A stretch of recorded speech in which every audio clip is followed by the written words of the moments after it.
Nah, kalau misalkan dari semua yang sudah saya sebutkan tadi masih ada teman-teman yang melakukannya, sebaiknya dikurangin ya, gitu. Nah, selanjutnya kita mau bahas gimana sih kalau misalkan ada gejala yang tadi itu.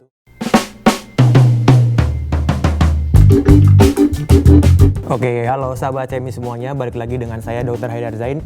Nah, teman-teman udah pada lihat kan video tentang gejala dari kanker nasofaring, kemudian resiko-resiko yang meningkatkan terkena kanker nasofaring.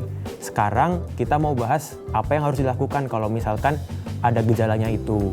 Misalkan nih, kalau teman-teman sahabat CMI semuanya ada yang mengalami mimisan terus-menerus, kemudian pendengarannya turun, habis itu telinganya jadi berdenging, terus sakit kepala, terus penglihatannya juga rada juling.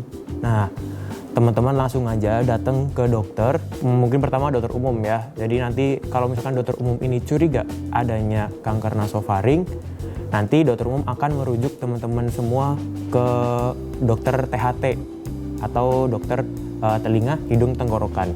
Nah, dari dokter THT ini kalau misalkan ada kecurigaan ke arah kanker nasofaring, nanti akan disarankan untuk melakukan pemeriksaan. Yang pertama biasanya dari ada foto, jadi foto kepala gitu, apakah seberapa besar nih si benjolannya.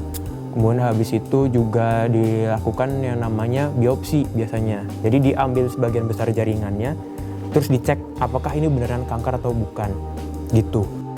Setelah diketahui diagnosisnya apa, nanti biasanya dokter akan menyarankan apakah perlu dilakukan radioterapi. Radioterapi itu menggunakan sinar radiasi ya terapinya.